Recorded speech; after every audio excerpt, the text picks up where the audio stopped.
नमस्कार, आगाज टाइम्स देख रहे हैं आप। मैं हूं आपके साथ पलक शर्मा। वक्त हो गया है उत्तर प्रदेश उत्तराखंड की बड़ी खबरों का। तो आइए रुक करते हैं इन प्रमुख खबरों की ओर, जहां पहली खबर बहराइच से है।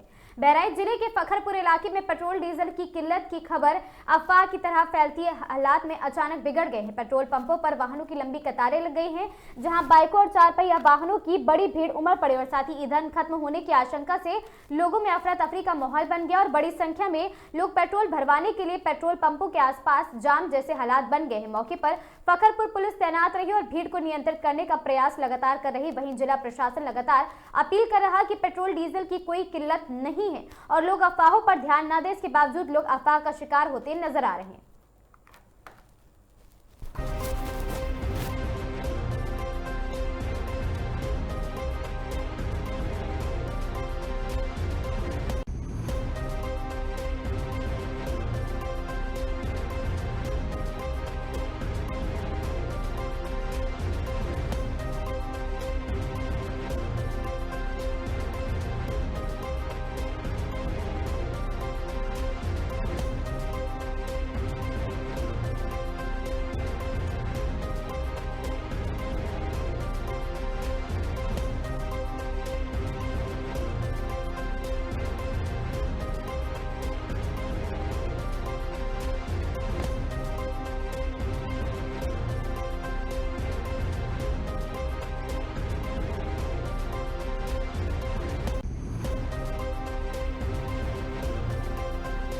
मिर्जापुर में सरकारी शराब की दुकानों से शराब चोरी का मामला सामने आया। पुलिस ने मुठभेड़ के बाद अंतर जनपदीय 4 चोरों को किया गिरफ्तार। 40 पेटी शराब के साथ 7 पिकअप मारुति कार बरामद। चोरों ने मुगलसराय से बनाया था वेयरहाउस। अलग अलग जनपदों से चोरी का सामान वेयरहाउस में रखते थे चोर। बिहार राज्य में बेचा जाता था चोरी का सामान। अंतर जनपदीय चोर गैंग के खिलाफ अलग अलग थानों में दर्ज है 1 दर्जन मुकदमे। पुलिस अन्य साथियों के साथ तलाश में जुटी। अलग अलग जनपदों में हुई चोरी की घटनाओं का पुलिस कर सकती है बड़ा खुलासा।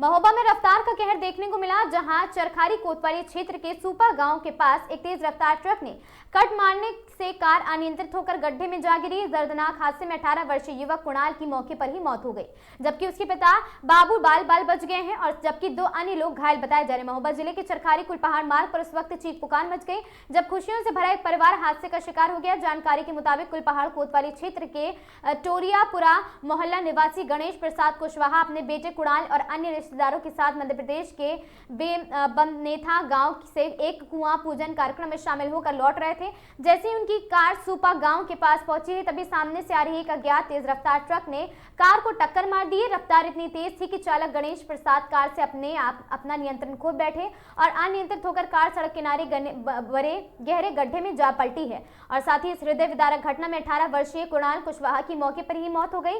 वहीं कार चला रहे पिता गणेश प्रसाद बाल बच गए हैं। साथ ही इस हादसे में मृतका के रिश्ते में ममेरा भाई लगने वाला 22 वर्षीय राजेश कुशवाहा गंभीर रूप से घायल हो गया। कार में सवार एक अन्य व्यक्ति कमलेश को भी मामूली चोटें आई हैं। जवान बेटे की मौत की खबर सुनते ही परिवार में कोहराम मची और सूचना मिलते ही चरखारी कोतवाली पुलिस मौके पर पहुंची और शव को कब्जे में लेकर पोस्टमार्टम के लिए भेज चुकी है।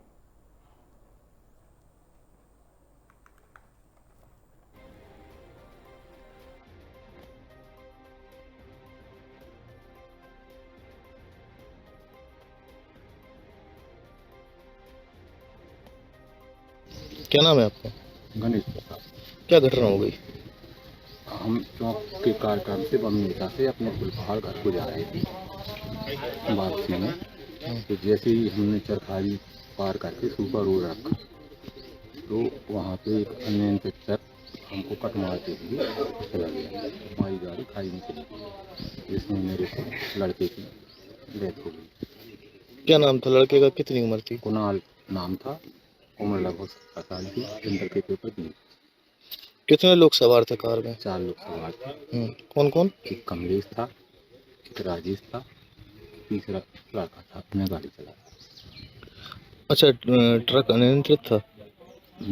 हाँ, अनियंत्रित था। उसने कट टाइप का मारा तो उससे हम रोड नीचे उतर गई गाड़ी और खाई में चली गई। अच्छा, क्या रिश्ता है मृतक और घायल का दोनों का? मामा भांजे का। क्या चाहते हैं आप? यही चाहते हैं कि ट्रक की कानूनी कार्रवाई हो। किस कार्यक्रम से लौट रहे थे? चौक कुआ पूजा किस गांव से? बमनेसा गांव है सरकारी के पास ही। कहाँ जा रहे थे और अपने घर जा रहे थे कुलपहाड़। क्या नाम है भैया? रवि कुशवाहा। क्या घटना हो गई? गाड़ी से एक्सीडेंट हो गया। कहाँ से कहाँ जा रहे थे? क्या कार्यक्रम था? ये वहाँ से चरखारी के पास से आ रहे थे, वहाँ कुआ पूजन था, घर आ रहे थे लौट के। किसकी मृत्यु हो गई? तो कुणाल की भतीजा था हमारा। अच्छा, और घायल कितने लोग हुए? घायल 2 लोग हुए। कौन कौन? ये मामा का लड़का घायल हुआ और कुणाल, और एक जने और हैं, उनको थोड़ी चोट है, ज़्यादा नहीं है। अच्छा, क्या रिश्ता है आपस में मृतक और जो रेफर हुए हैं? तो भाई भाई का रास्ता है उनका। अच्छा, कुछ पता चला कैसे एक्सीडेंट हुआ? अब ये तो जानकारी नहीं है, ये है कि बस गाड़ी से आ रहे थे। अब ये नहीं है जानकारी कि कैसे हुआ है। किस क्लास में पढ़ता था कुणाल? कुणाल इंटर के पेपर दे रहा था वो। खबर वाराणसी से है, जहां यूपी कॉलेज में छात्र के हत्याकांड का मामला, मृतक के परिवार और सहपाठी छात्रों की ओर से प्रधानाचार्य की भूमिका पर सवाल उठने लगे। कॉलेज प्रशासन की ओर से घटना को लेकर अपना पक्ष रखा गया। घटना के दिन किसी भी पक्ष को नहीं बुलाया गया था। प्रधानाचार्य के साथ अन्य सहयोगी शिक्षकों ने घटना का विवरण दिया और साथ ही छात्रों को मृतक परिवार की ओर से छात्र की हत्या पर प्रधानाचार्य की संलिप्तता बताया गया था। प्रधानाचार्य ने पूरे आरोपों को खारिज किया था और साथ ही प्रधानाचार्य ने बताया, कॉलेज में लगे सीसीटीवी फुटेज में घटना का हर पहलू कैद है। कॉलेज प्रशासन की ओर से मृतक के आरोपी छात्रों को नहीं बुलाया गया था और न ही कॉलेज की ओर से उन सभी को फोन नहीं किया गया था।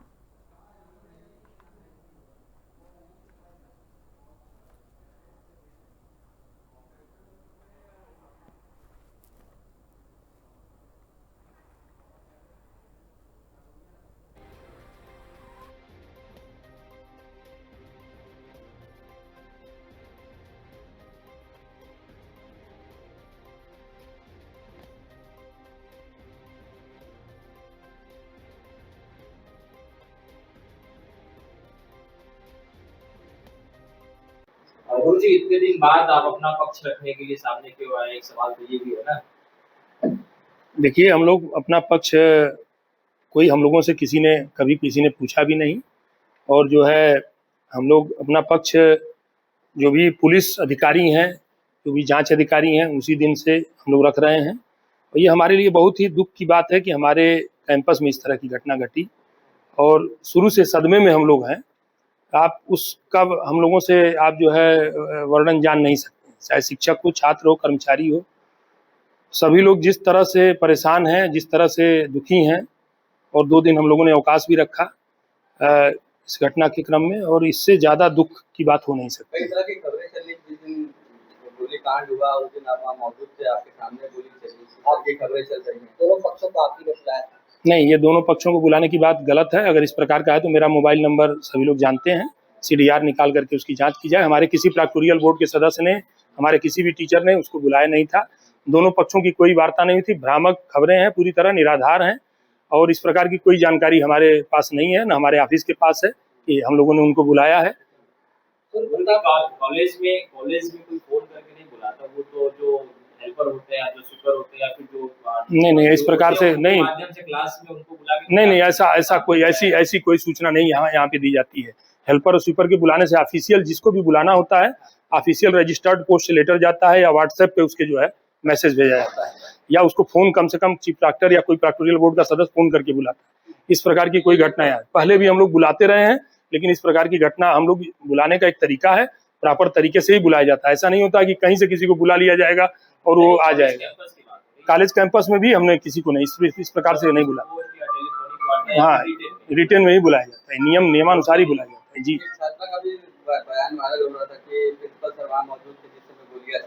नहीं, गोली जब चली है तो हम लोग 11:02 पे मैं जो है वहाँ पे विज्ञान भवन में सारे शिक्षकों जो आज आए हुए हैं, सारे लोगों के साथ हम लोग बैठे हुए थे, और 11:02 पे जो है गोली जब चलती है, उसके पहले राम मंदिर का प्रसाद हम लोग खा रहे थे, क्योंकि वहाँ पे जो राम मंदिर पूर्ण हुआ है, तो वहाँ पे वो जो प्रतिपदा कार्यक्रम होता है, उस प्रतिपदा कार्यक्रम में जो है हिंदू नव संवत्सर में जो मंदिर पूर्ण हुआ, उस उपलक्ष्य में यहाँ से कुछ लोग गए हुए थे, मैं भी गया हुआ था। उसके बाद वो जो है राम मंदिर का प्रसाद हम लोग खा रहे थे, प्रसाद के रूप में ले रहे थे, तब तक जो है गोली चलने की आवाज़ आई।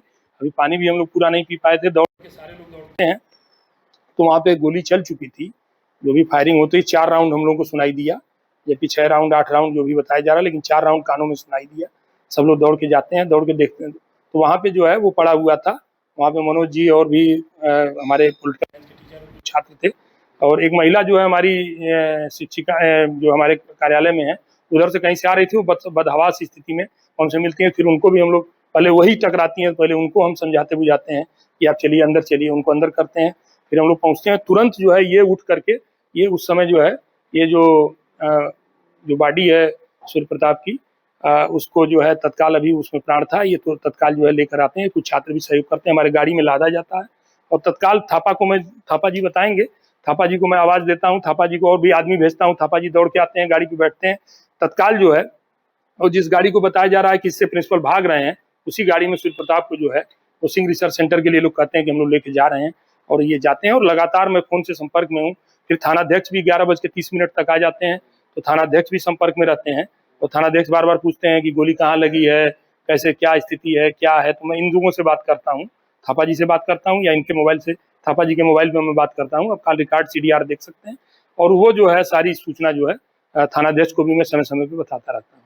और तब तक पता चलता है कि हमारे घर पे तोड़फोड़ हो गई, या कॉलेज में कई टीचरों के साथ हादसा हो गया, ये सब बातें सुनाई देती गुरु जी, घटना तो घट गई, अब मुकदमा वगैरह आप लोग की तरफ से लिखाया गया है? हमारे तरफ से जो है अज्ञात लोगों के खिलाफ जो भी तोड़फोड़ हुई है, शिक्षकों के साथ कुछ अभद्रता हुई है, शिक्षकों को हमारे चीफ डॉक्टर के साथ, अभिषेक सिंह जी के साथ, और जो है पंकज कुमार सिंह जी के साथ जो है मारपीट और उनको गाली गलौज, और तमाम शिक्षकों को बंधक बनाया गया। तमाम ये घटना जो भी हुई, छात्रों को संयम, सभी पक्षों को संयम बरतना होगा और समझदारी से काम लेना होगा। जो भी रिपोर्ट हमसे पुलिस को एक रिपोर्ट कॉलेज से भेजनी जरूरी है, तो रिपोर्ट भेजी गई, उसके आधार पे FIR दर्ज हुई। आरोपी पर आप लोगों की ओर से FIR कराई जाएगी?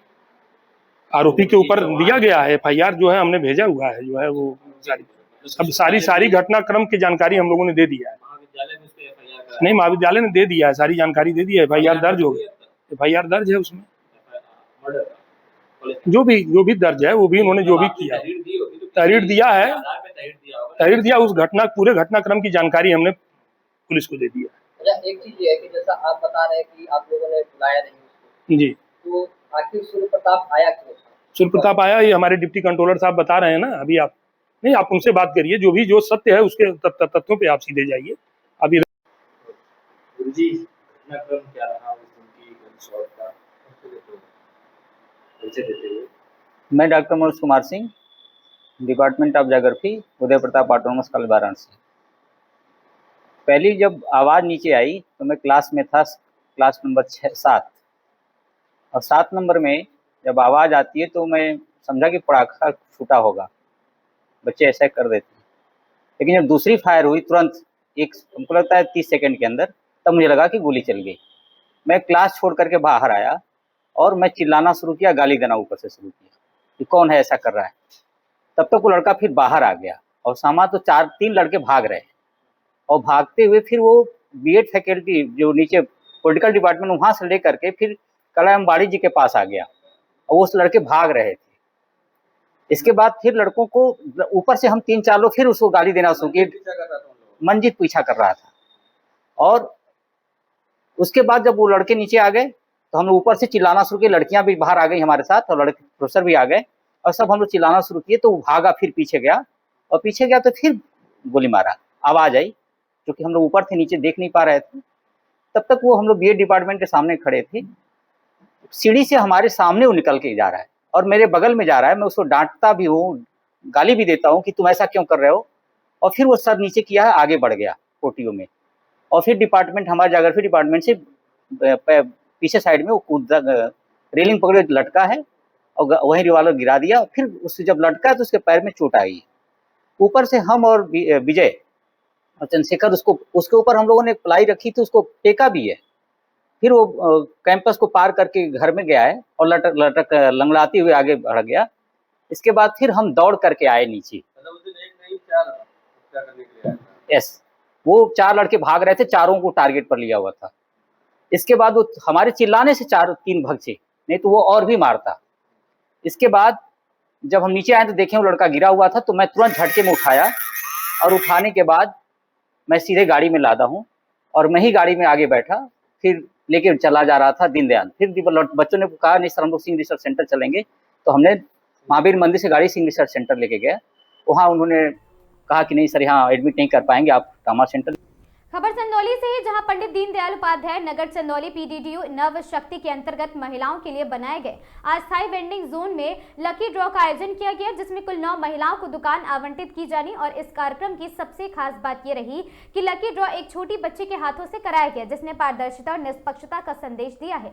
लकी ड्रॉ के दौरान महिलाओं में उत्साह खुशी का माहौल देखने को मिला। चयनित 9 महिलाओं को अस्थायी वेंडिंग जोन में अपनी दुकान संचालित करने का अवसर मिलेगा, जिसमें वे आत्मनिर्भर बन सकेंगी और अपने परिवार को आर्थिक स्थिति को मजबूत कर पाएंगे। इस पहल की सराहना करते हुए जिलाधिकारी राजीव मोहन सक्सेना ने कहा, ये पहल महिलाओं को सशक्त बनाने और उन्हें आत्मनिर्भर बनाने की दिशा में एक महत्वपूर्ण कदम है।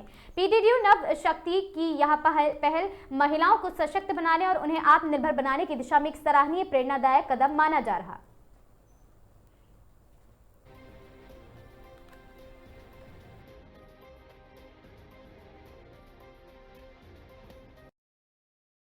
ये सब आज क्या कार्यक्रम था, किस तरह की चीजें हुई हैं? आज हम लोगों ने एक नव शक्ति कार्यक्रम के तहत 9 महिलाओं के लिए एक अस्थायी दुकानों का आवंटन किया है, जिसमें पूर्व में 374 महिलाओं के द्वारा आवेदन किया गया था। उसमें से 346 के द्वारा आवेदन वापस जमा किया गया। उन्हीं के बीच हम लोगों ने ड्रॉ कराकर 9 लोगों को आवंटित किया है। ड्रॉ किस तरह से हुआ? ड्रॉ हम लोगों ने पर्ची के माध्यम से किया है, जो कि एक ट्रांसपेरेंट जार में रख के पब्लिक के सामने जो लोग थे उनके सामने ही, और एक छोटी बच्ची के द्वारा ईमानदारी के साथ उसने अपनी पर्चियां निकाल के और पूरी वीडियोग्राफी के अंतर्गत ड्रॉ कराया गया है। अब ये इनको जो दुकानें हैं किस तरह से यहाँ पे लगेगी, कैसे क्या होगा, इसमें कुछ योजना है?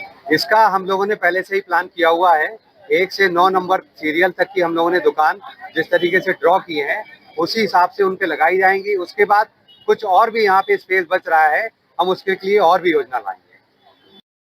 आज क्या कार्यक्रम था मैडम? वही था ये जो कि 9 दुकानें थे, बना था गरीबों लोग के लाभ के लिए, उन्हीं को देने खातिर लड़की पर्ची निकाली थी। भाई तो लोग नहीं है, अब सबका निकल रहा है 9 लोग का। इसके लिए नवरात्र का हार्दिक शुभकामनाएं। खबर सिद्धार्थनगर से है, जहां डुमरियागंज थाना क्षेत्र में दिन दहाड़े बाइक चोरी की घटना सामने आई। जानकारी के मुताबिक वार्ड 5 सफा कॉलोनी निवासी बशीर अहमद की काले रंग की super Splendor bike state bank के बगल गुलमुर कॉम्प्लेक्स से मेराज कलेक्शन के सामने चोरी हो गई। बताया जा रहा कि पीड़ित करीब 10 मिनट के लिए दुकान पर कपड़े खरीदने गए थे। बाहर निकलने पर बाइक मौके से गायब मिली है। हड़कंप मच गया। पीड़ित ने थाना डुमरियागंज में तहरीर देकर कार्रवाई की मांग की है। इससे पहले भी 17 तारीख को यहीं से एक बाइक चोरी हो चुकी है। दिन दहाड़े हुई इस घटना से क्षेत्र में सुरक्षा व्यवस्था पर सवाल खड़े हो चुके हैं। मैंने खड़ी किया मेराज कलेक्शन के सामने और 10 मिनट में मैंने कपड़ा खरीदा होगा अपने परिवार के लिए। उसके बाद जब बाहर निकले तो मेरी गाड़ी जो है सुपर स्प्लेंडर UP 55 3538 नहीं मिली। काफ़ी इधर उधर देखने के बाद खोजबीन के बाद नहीं पता चला, तो हमने 112 पे डायल किया। 112 वाले आए तो उन लोगों ने अपनी कुछ हमसे पूछताछ करके अपनी कार्रवाई पूरी की और कहा कि आप थाने में जाइए, एप्लीकेशन दीजिए। उसके अनुसार मैं थाने पे गया और एप्लीकेशन दिया कार्रवाई चल रही है। ये आश्वासन मिला है कि जो है कार्रवाई की जा रही है। और सुनाई पड़ रहा है कि इसके पहले भी ये गाड़ी यहाँ से रमजान में चोरी हुई है। हमने किस थाने में एप्लीकेशन दिया? थाना डुमरियागंज में मैंने एप्लीकेशन दिया है। क्या चाहते हैं? हम चाहते हैं कि जल्द से जल्द हमारी गाड़ी जो बरामद हो। मैं पेशे से अध्यापक भी हूँ, प्राइमरी स्कूल का मैं टीचर हूँ। गाड़ी आपकी कहाँ से गायब हुई है? गाड़ी मेरी जो है यहाँ गुलमर्ग कॉम्प्लेक्स के सामने से गायब हुई है।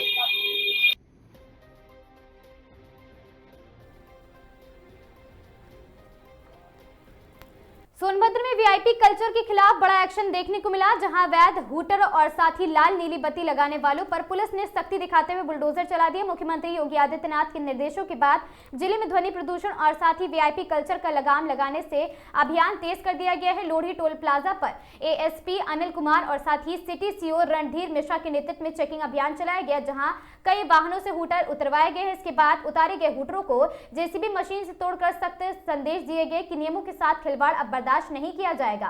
पुलिस ने काली फिल्म, प्रेशर हॉर्न और साथ ही बिना नियम चल रहे वाहनों पर भी कार्रवाई करते हुए सैकड़ों वाहनों का चालान कर दिया है।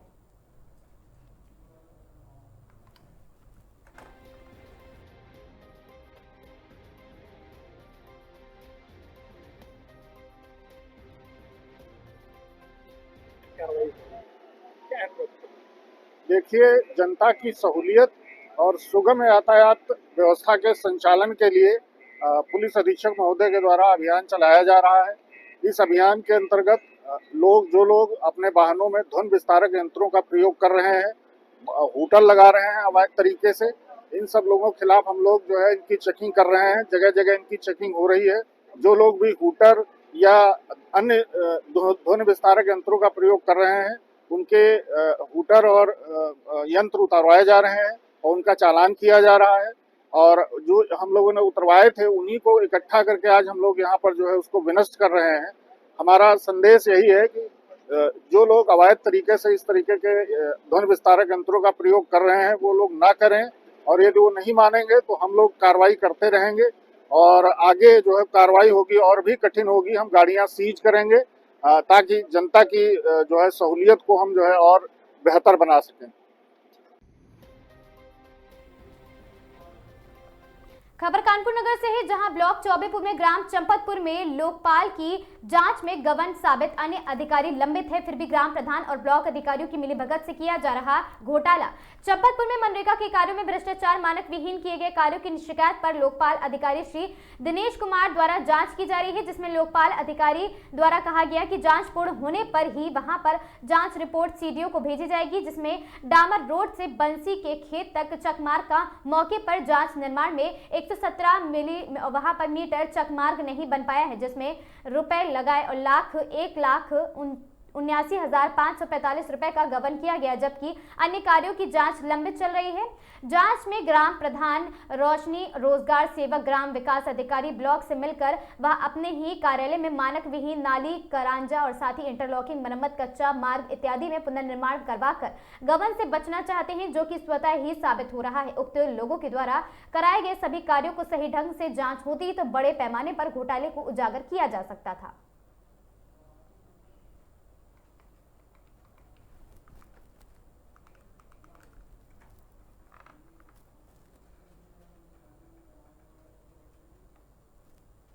और अंतर पर ये जो कच्चा मार्ग जो है पकड़े गए, कच्चा मार्ग में 117 मीटर पाई गई कपड़ा में, और जो उससे बचने के खातिर ये जो है तो इंटरलॉक खरंजा तोड़ के ना उखाड़ के ना और दोबारा बनवा रहे हैं। ब्लॉक के कर्मचारियों की 60 गांठ से ना बन रहा है दोबारा। अच्छा, वही कार्य दोबारा किया जा रहा है? दोबारा वही कार्य किया जा रहा है। प्रशासन से क्या मांग करना चाहते हैं? प्रशासन से ये मांग करना चाहते हैं कि इनके उचित कार्रवाई की जा सकते।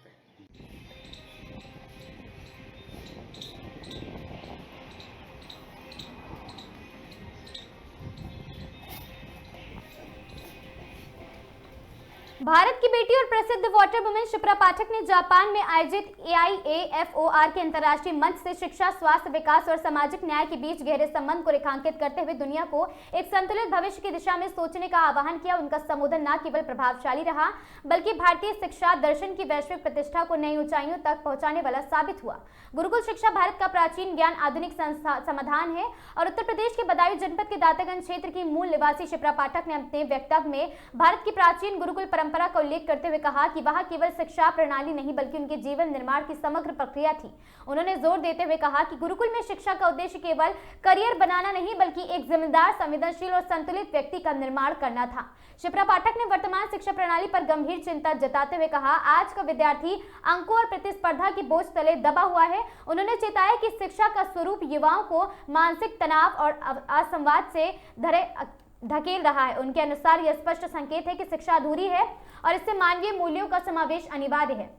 और साथ ही मार्कशीट में मानवता जोड़ने का प्रयास और साथ ही उन्होंने एक क्रांतिकारी सुझाव देते हुए कहा कि विद्यार्थियों के मूल्यांकन में केवल परीक्षा के अंक ही नहीं बल्कि उनके व्यवहार, अनुशासन, सामाजिक भागीदारी और प्रकृति के प्रति संवेदनशीलता को भी शामिल किया जाना चाहिए। उन्होंने प्रस्ताव रखा कि कम से कम 10% अंक ऐसे मानकों के लिए निर्धारित किए जाए जो विद्यार्थी के नैतिक और सामाजिक पक्ष को भी दर्शाते हैं। अपने प्रेरणादायक अनुभव साझा करते हुए शिप्रा पाठक ने बताया कि उन्होंने देश भर में 15,000 किलोमीटर की पदयात्रा की है और इस दौरान 55 लाख पौधारोपण का भी अभियान चलाया था। अपने संबोधन के अंत में शिप्रा पाठक ने स्पष्ट किया कि यदि दुनिया को वास्तव में न्यायपूर्ण और स्थायी विकास की दिशा में आगे बढ़ना है तो शिक्षा में भारतीय गुरुकुल परंपरा के नैतिक मूल्यों को अपनाना ही होगा।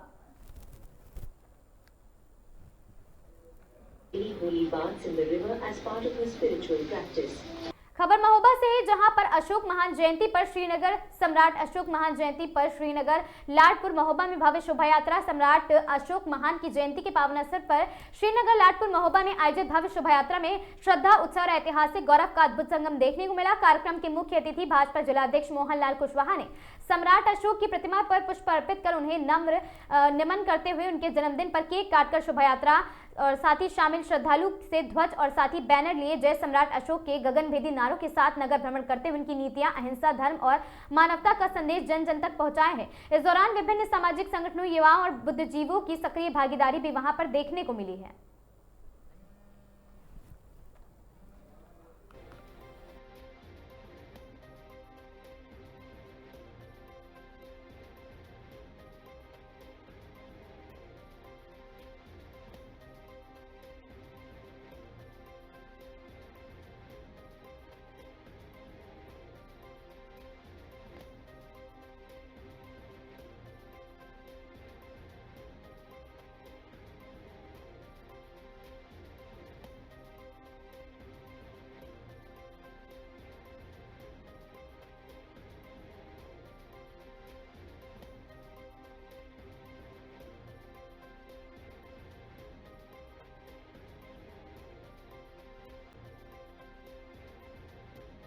भी है, आज लाडपुर में भी जयंती निकाली गई है। संदेश ये है कि आज हमारे जो पूर्वज हैं सम्राट चक्रवर्ती अशोक, जिनने खंड खंड भारत को अखंड भारत बनाया है, ऐसे हमारे महान सम्राट चक्रवर्ती अशोक जी की जयंती में सभी लोग आज इकट्ठित हुए। बहुत अच्छा लगा और सभी लोगों ने भरपूर सहयोग किया और इसमें ये संदेश हमारे पूर्वजों के लिए संदेश है और हमारी नई पीढ़ी के लिए संदेश है। नई पीढ़ी हमारी जानेगी कि हमारे पूर्वजों ने कितने दिन कितने देशों में राज किया हुआ है, उनको याद कराने के लिए हमारी नई पीढ़ी जो आएगी आज इस चीज को सोच रही है। ये बहुत अच्छी बात है। हम नई पीढ़ियों को बहुत बहुत बधाई और धन्यवाद के पात्र है सभी लोग और इनको धन्यवाद देते हैं। और आज यहाँ पे लाडपुर में भी ये शोभा यात्रा निकाली गई है, श्रीनगर में भी शोभा यात्रा निकाली गई है। कई जगह पुष्पांजलि भी, जैसे आपको ग्योड़ी में भी पुष्पांजलि है और आपके चौका में भी पुष्पांजलि हुई, सौरा में भी पुष्पांजलि हुई।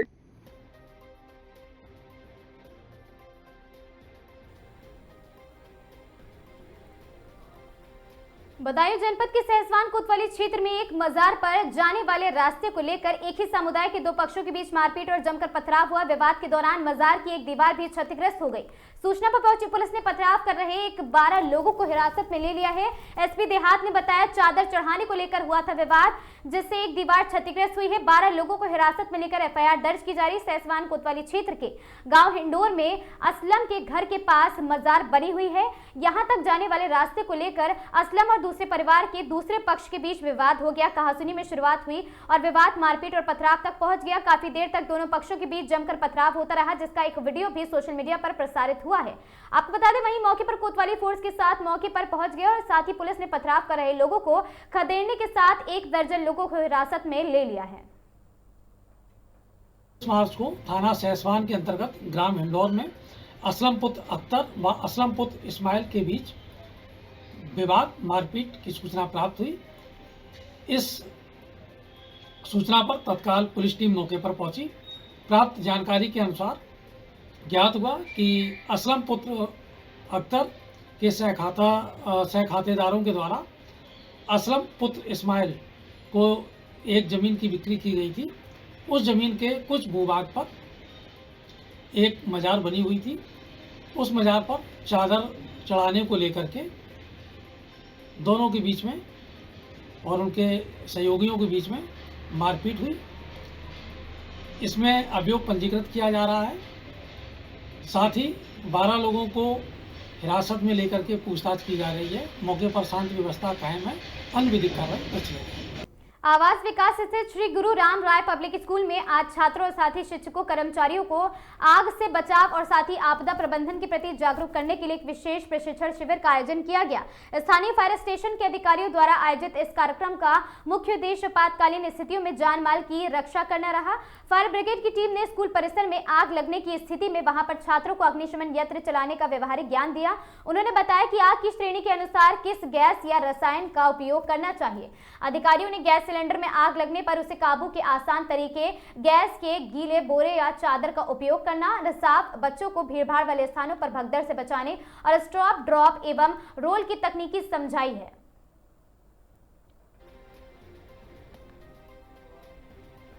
धर्म और अध्यात्म की नगरी ऋषिकेश में चैत्र नवरात्रि की महाअष्टमी का पर्व आज पूरे विधि विधान और भारी उत्साह के साथ मनाया गया। सुबह से ही गंगा के तटों पर शहर के प्रमुख देवों मंदिरों में श्रद्धालुओं का तांता लगा रहा। तमाम देवी मंदिरों में सुबह से ही विशेष पूजा अर्चना हुई।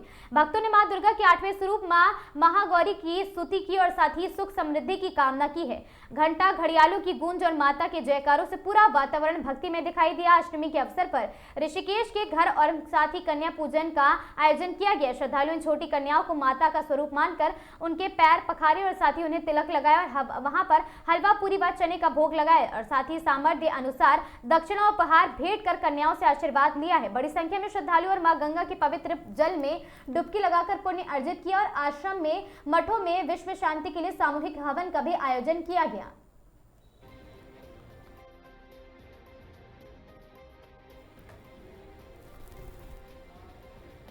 तीर्थ नगरी के त्रिवेणी घाट पर आज जल पुलिस के जवानों ने अदम्य साहस का परिचय देते हुए गंगा में डूब रहे एक बुजुर्ग की जान बचाई है। तेज बचाव और साथ ही बीच धारा में फंसे होने के बावजूद जवानों ने कड़ी मशक्कत के बाद बुजुर्ग को सकुशल निकाला है।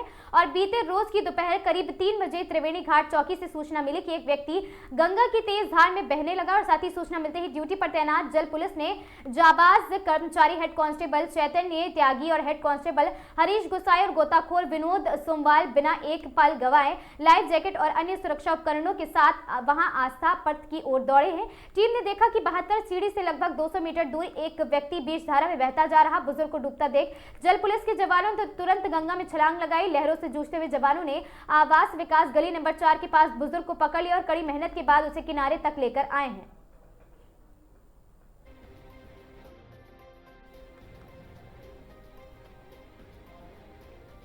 रामनवमी के पावन पर्व पर तीर्थ नगरी ऋषिकेश भक्ति के रंग में सराबोर नजर आए। इस अवसर पर त्रिवेणी घाट स्थित प्राचीन रघुनाथ मंदिर की ओर से भगवान श्री राम भव्य डोली यात्रा का आयोजन किया गया। डोली यात्रा के दौरान पूरा शहर जय श्री राम के नारों से गुंजायमान हो उठा। मंदिर परिसर से शुरू हुई यात्रा शहर के मुख्य बाजारों से होकर गुजरी है। श्रद्धालुओं में भारी उत्साह देखने को मिला और शहरवासियों ने जगह जगह पुष्प वर्षा कर भगवान राम की डोली का भव्य स्वागत किया। स्थानीय व्यापारियों और साथ ही सामाजिक संगठनों द्वारा यात्रा के मार्ग में स्वागत द्वार भी बनाए गए। यात्रा मुख्य आकर्षण भगवान की अलौकिक डोली रही।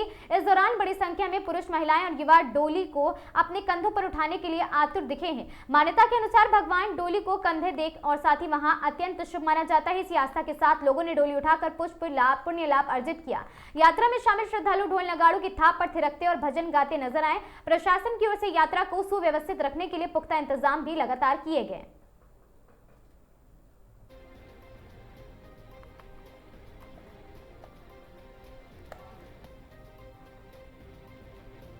जिला अस्पताल शेखपुरा में आज मातृ स्वास्थ्य को सुदृढ़ बनाने की दिशा में एक महत्वपूर्ण पहल के तहत FCM थेरेपी का भव्य शुभारंभ किया गया। इस कार्यक्रम का उद्घाटन स्वास्थ्य मंत्री श्री मंगल पांडे द्वारा पटना स्थित ऊर्जा स्टेडियम से वीडियो कॉन्फ्रेंसिंग के माध्यम से राज्य स्तरीय आयोजन में किया गया, जिसमें सभी 38 जिलों की सहभागिता सुनिश्चित की गई। जिला अस्पताल शेखपुरा में आयोजित कार्यक्रम में डॉक्टर अशोक सिंह और साथ ही पीरामल फाउंडेशन के प्रतिनिधित्व कुंदन राहुल सहित अन्य चिकित्सकों, पदाधिकारी, स्वास्थ्यकर्मी एवं सदस्य वहां उपस्थित रहे।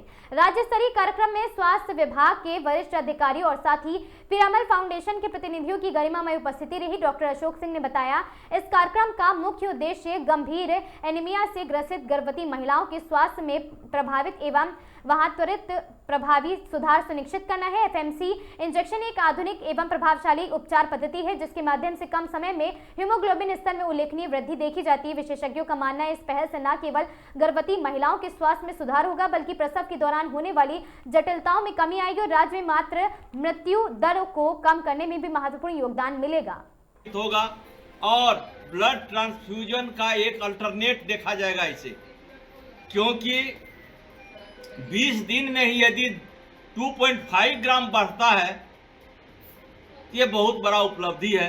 और हम लोग जो भी ब्लड ट्रांसफ्यूजन करते हैं उससे भी हमारा हेमोग्लोबिन लेवल यदि फ्रेश ब्लड रहता है, अच्छा हेमोग्लोबिन है, तो उसका भी 2.5 ही हेमोग्लोबिन बढ़ता है। ये एक तरह से ब्लड ट्रांसफ्यूजन का अल्टरनेट है। और गर्भवती महिलाओं का जो 5% है, जितने हमारी गर्भवती महिला हैं राज्य में, उसमें 5% डेथ एनीमिया की वजह से होता है, खून के कमी की वजह से होता है। तो ये अब हो ही नहीं पाएगा यदि हम सही ढंग से उसका प्रेगनेंसी के बाद खोज करते हैं, नियमित उसका हेमोग्लोबिन जांच करते हैं और कमी पाया जाता है, तो उसे यदि हम एफसीएम चला देते हैं तो उसका एनीमिया का समस्या का समाधान हो जाता है। जब ये एफसीएम चलेगा, इसमें कुछ आयरन सप्लीमेंट नहीं करना है, इसे भी याद करना है, क्योंकि बोन मैरो से ही ब्लड बनता है, उसको इनिशिएट करता है और हमारे शरीर में 20 दिन के अंतराल के बाद 2.5 बढ़ जाता है। इसलिए हम यदि आयरन भी सप्लीमेंट करते हैं तो जो गति है हमारा 2.5 अचीव करने का, हेमोग्लोबिन लेवल बढ़ाने का, उसमें रुकावट पैदा करेगा आयरन सप्लीमेंट यदि करते हैं। इसलिए आयरन सप्लीमेंट हमें नहीं करना है। अभी जो हमारे राज्य का जो स्थिति है उसमें 63% महिला एनीमिक पाई जाती है, गर्भवती महिला। तो इसका एक निजात मिलेगा। हमें ब्लड ट्रांसफ्यूजन पर भरोसा नहीं करना पड़ेगा, उसके लिए हम लोगों को परेशान नहीं होना पड़ेगा, हमें उसका अल्टरनेट मिल गया है। ये राज्य सरकार स्वास्थ्य विभाग के द्वारा जो सभी जिला में किया गया है, गर्भवती महिला के लिए एक वरदान साबित होगा। इसलिए हमारे जितने भी गर्भवती महिला हैं, उसके अलावा हमारे जितने भी एमओआईसी हैं, बीएचएम हैं, बीसीएम हैं, खास करके बीसीएम और जिला लेवल पर डीसीएम को ये मैसेज दिया गया है कि जो भी गर्भवती महिला हैं उनका नियमित जांच कराएं हेमोग्लोबिन और एफसीएम का जरूर सेवन करवाएं। पहले हमारा आयरन सुक्रोज चलता था, पानी में 100 ml नॉर्मल सलाइन में मिला के चलाते थे आयरन, जिससे कि हमारा उपलब्धि नहीं मिल पाता था।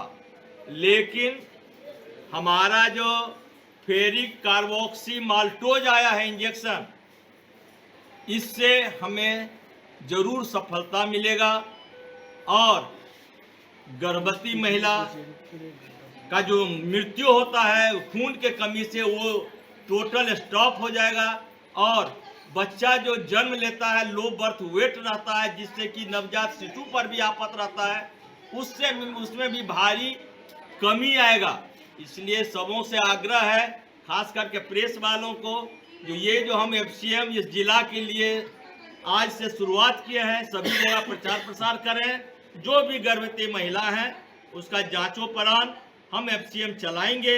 उसके बाद 4 सप्ताह बाद पुनः हेमोग्लोबिन एफसीएम चलाने के बाद जांच करेंगे। यदि उसमें कमी रहेगा तो पुनः हम उसे रिपीट करेंगे। इसे याद रखें। वैसे ये नहीं है कि एक ही डोज में हो जाएगा।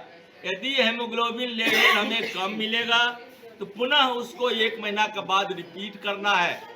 इसीलिए इस जिला वासियों के लिए ये जो वरदान साबित होगा गर्भवती महिलाओं के लिए, इसका सभी लोग फायदा उठाए और प्रचार प्रसार भी करें। कितना डोज उपलब्ध हुआ है जिला में?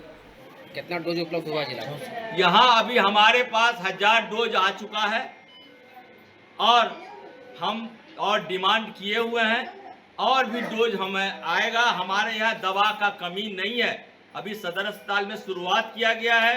हर एक प्रखंड में भी, हर एक पीएचसी में भी ये दवा की उपलब्धता कराई जाएगी और वहाँ भी एफसीएम, वहाँ सिर्फ हर एक प्रखंड में भी। गया जिले के प्रखंड की रहने वाली साइंस की छात्रा रफत रोशन ने इंटरमीडिएट परीक्षा में शानदार प्रदर्शन करते हुए अपने स्कूल का नाम रोशन किया है। रफत रोशन ने कुल 457 अंक प्राप्त कर बाराचट्टी प्रखंड में टॉप किया है, जिसने उनके परिवार और इलाके में खुशी का माहौल है। रफत रोशन ने पिता मुश्ताक अहमद ने गर्व के साथ बताया कि उनकी बेटी शुरू से ही पढ़ाई में मेहनती रही है। उन्होंने कहा कि रफत की सफलता के पीछे उनकी लगन और परिवार का सहयोग है। बाराचट्टी प्रखंड में 12वीं बोर्ड परीक्षा में सर्वोच्च अंक प्राप्त कर रफत रोशन ने नया कीर्तिमान स्थापित कर उन्होंने कुल 457 अंक हासिल किए हैं, जो पूरे प्रखंड में सबसे अधिक है। रफत रोशन ने अपनी प्रारंभिक शिक्षा भदेय स्थित सर सैयद मेमोरियल स्कूल से प्राप्त की है और आगे की पढ़ाई बाराचट्टी प्रोजेक्ट कन्या +2 हाई स्कूल से पूरी की है। सफलता का श्रेय वे अपने माता पिता के सहयोग, शिक्षकों के मार्गदर्शन और अपने कठिन परिश्रम को देती हैं।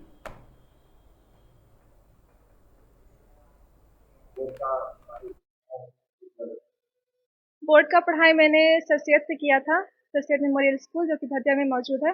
वहाँ से मैंने सीबीएसई से बोर्ड दिया था, जिसमें मेरा 430 मार्क्स आया था और वहाँ के टीचर बहुत ही अच्छे थे। बोर्ड देने के बाद भी मुझे डायरेक्शन दिए। वहाँ के एक टीचर है, प्रिंसिपल अनुसर नाम है, इरम कमाल उनका असली नाम है।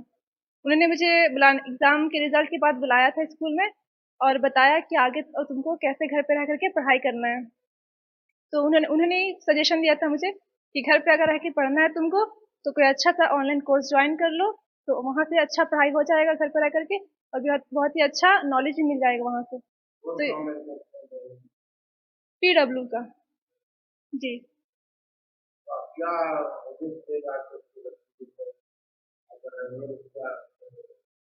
आजकल का ये हो गया है ना कि पढ़ने वाला बच्चा घर पे भी रह करके बहुत ज़्यादा अच्छा मार्क्स लेकर के आ रहा है। ऐसा ज़रूरी नहीं कि आपको बहुत बड़े कोचिंग में जाने की ज़रूरत है।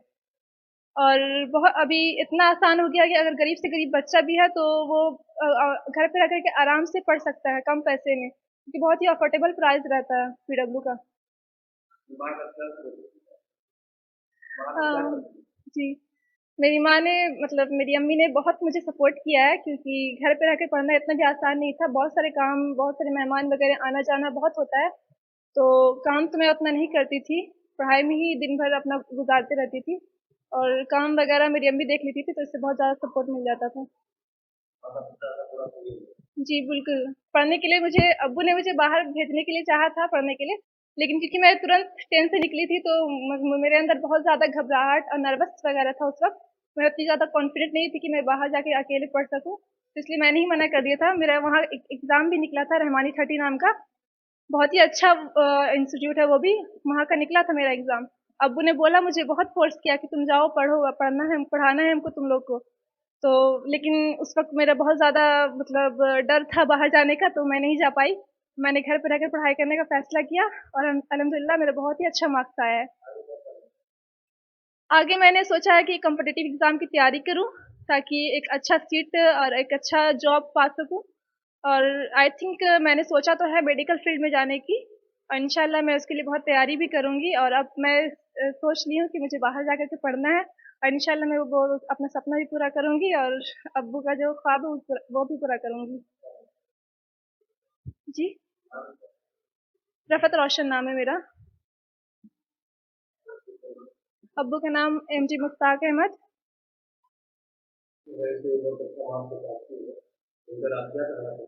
हम यही कहना चाहते हैं कि मेरे बच्चे इतना मार्क्स अच्छा लेकर आई है, तो और हम सोचे इससे जहाँ तक हो सके हम पढ़ाने की कोशिश करेंगे। जितना अच्छा पोस्ट हो जाए तो हम कोशिश करेंगे। हमको इरादा ये है कि जितना बच्चा मेरा माशाल्लाह अल्हम्दुलिल्लाह सब पढ़ाई लिखाई पे अच्छे है, और हम चाह रहे हैं कि सबसे नाम रोशन करें। जी, यही उम्मीद है कि जितना भी पढ़ सके, जितना हो सके उतना हम पढ़ाएंगे बच्चे लोग को, यही मेरा इरादा है। यहाँ मेरा बच्ची पढ़ती थी पहले बचपन से सर सैयद मेमोरियल स्कूल में।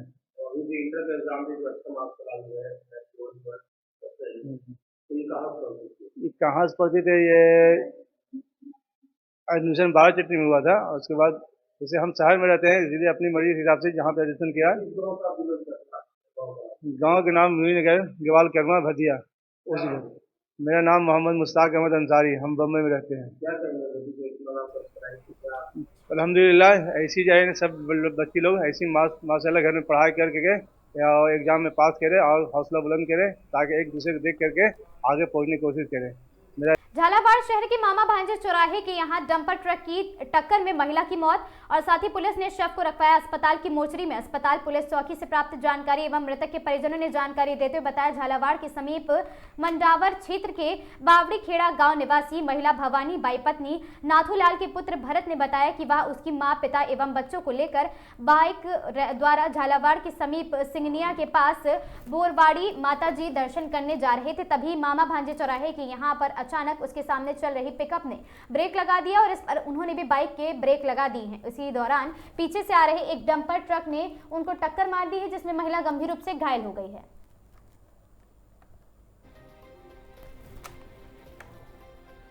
निवाई इंदिरा कॉलोनी स्थित श्याम मंदिर प्रांगण में श्री श्याम धर्मार्थ सेवा संस्थान के तत्वाधान में अष्टम निःशुल्क सेवा संस्थान के तत्वाधान में अष्टम निःशुल्क सर्व समाज सामूहिक विवाह सम्मेलन का आयोजन किया गया। सम्मेलन के आयोजन को लेकर सम्मेलन की पूर्व संध्या पर विवाह स्थल पर हल्दी रस्म एवं महिला संगीत का आयोजन किया गया। रामनवमी के शुभ अवसर पर आयोजित सम्मेलन में सुबह 10 बजे से झिलाया रोड पर स्थित चिंताहरण गणेश मंदिर से विवाह स्थल तक निकासी निकाली गई, जहां दूल्हे ने तोरण मारा और साथ ही विवाह स्थल पर आशीर्वाद समारोह का आयोजन किया गया, जिसमें 8 हिंदू जोड़ों का विवाह एवं 2 मुस्लिम जोड़ों का निकाह संपन्न हुआ। हिंदू जोड़ों का विवाह आचार्य पंडित मोहनलाल शास्त्री खंडीवत वालों ने करवाया है, वहीं निकाह हाफिज मोहम्मद सलीम नदवी ने शहर काजी पप्पू भाई की मौजूदगी में पढ़वाया है।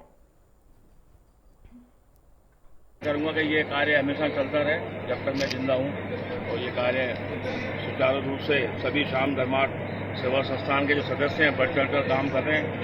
लगातार मेरी अच्छा से कार्य निभाई धर्मार्थ संस्थान द्वारा जा रहे हैं।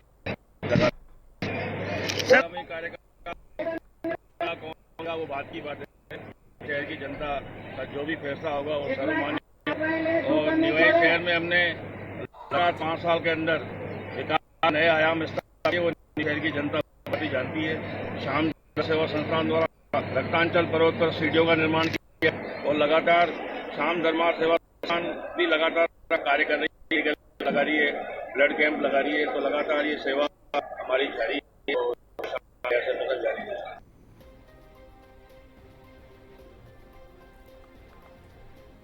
खबर कोटा से है, जहां जैन धर्म के अंतिम तीर्थकर भगवान श्री महावीर स्वामी का आपको बता दें 25-26वां जन्म कल्याण महोत्सव में 29 व 30 मार्च को शहर में श्रद्धा व उत्साह के साथ मनाया गया और साथ ही वहां पर श्री सकल दिगंबर जैन मार्च समाज समिति के तत्वाधान में दिगंबर श्वेतांबर समाज द्वारा विधिवत ये धार्मिक संस्थान कार्यक्रम किया गया। 29 मार्च को प्रातः 7:30 बजे महावीर नगर प्रथम स्थित दिगंबर जैन लाल मंदिर से हजारों श्रद्धालुओं की सहभागिता के साथ अहिंसा पदयात्रा निकाली जाएगी, जो विभिन्न मार्गों से दानबाड़ी पहुंचेगी। मार्च में 108 तोरण द्वार रंगोली व स्वागत की व्यवस्थाएं रही हैं। साय दशहरा मैदान में सांस्कृतिक कार्यक्रम होंगे तथा 29 से 30 मार्च जून यूथ फेयर भी आयोजित किया जाएगा। 30 मार्च को प्रातः मंदिरों में अभिषेक पूजन व प्रभात फेरियां होंगी और साथ ही रामपुर से भव्य शोभा यात्रा दशहरा मैदान पहुंचेगी। यहां मुख्य समारोह में प्रवचन, सम्मान व कलाभिषेक होंगे। महावीर स्वामी जन्मोत्सव महोत्सव का हर वर्ष कार्यक्रम सकल दिगंबर जैन समाज द्वारा किया जाता है। इस वर्ष भी 2 दिवसीय कार्यक्रम यहाँ पर संपादित किया जाएगा। पहले 29 तारीख को दोनों समाज, जो श्वेतांबर समाज और दिगंबर समाज, दोनों समाज मिलकर के एक रैली लाल मंदिर नारकोटिक्स ऑफिस के पास से निकलेगी, जो ओपेरा होती हुई और ओपेरा से और तलमंडी चौराया दानबाड़ी पहुंचेगी, जहां पर इसका समापन होगा। ये कार्यक्रम दोनों समाजों के द्वारा संपादित होगा। ये एक एग्जाम्पल है कि पूरे देश और प्रदेश में सिर्फ कोटा एक ऐसी जगह है जहां दोनों समाज एक साथ मिलकर के और रैली निकालते हैं और बहुत ही ऐतिहासिक रैली होती है। इसमें झांकियां भगवान महावीर स्वामी के सिद्धांतों के द्वारा जितने प्रकार के सिद्धांत और जो उनके बताए हुए वो है, उसके बिहार पर झांकियाँ निकाली जाएगी, जो करीब 8 ट्रकों में अलग अलग बच्चों द्वारा, पाठशालाओं के बच्चों द्वारा ये झांकियाँ निकाली जाएगी।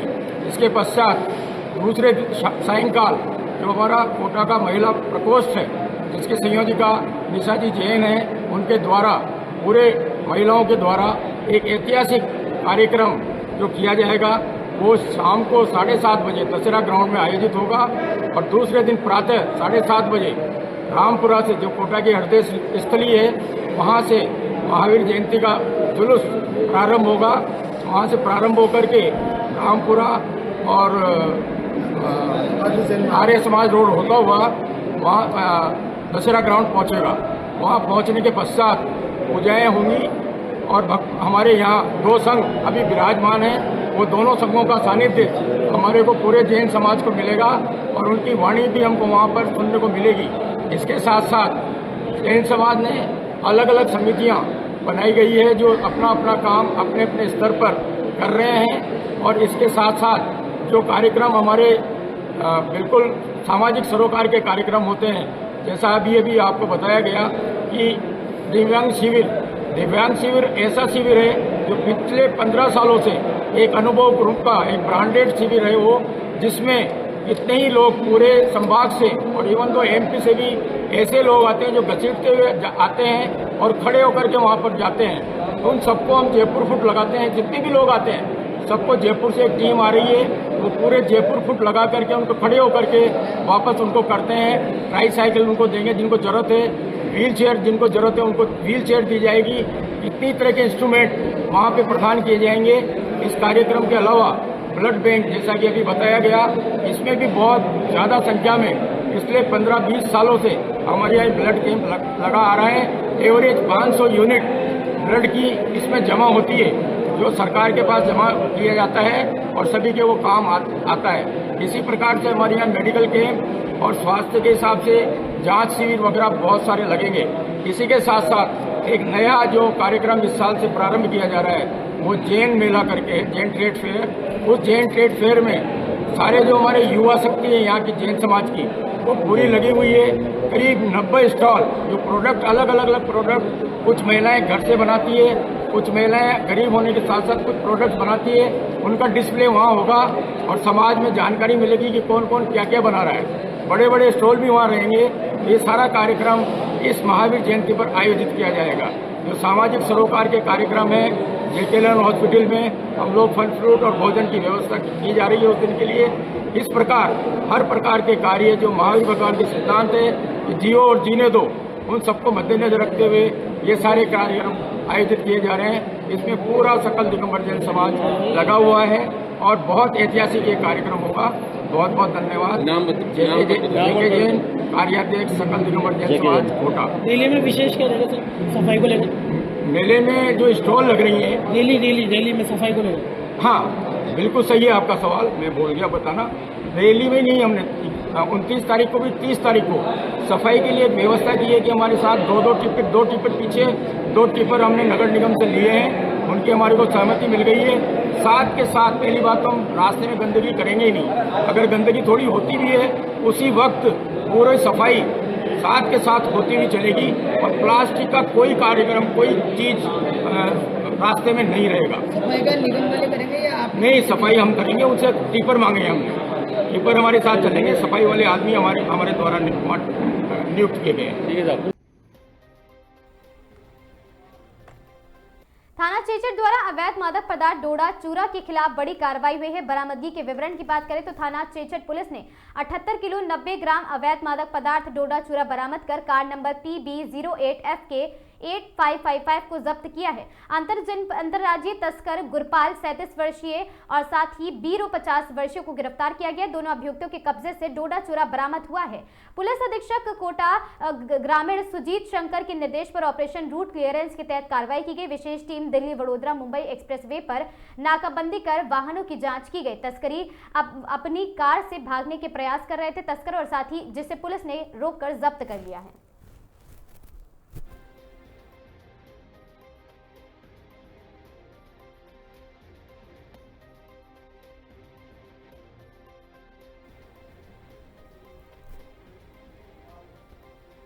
इन खबरों में आज के लिए बस इतना ही। ऐसी खबरों से लगातार जुड़े रहने के लिए बने रहें हमारे साथ और देखते रहें आगाज टाइम्स।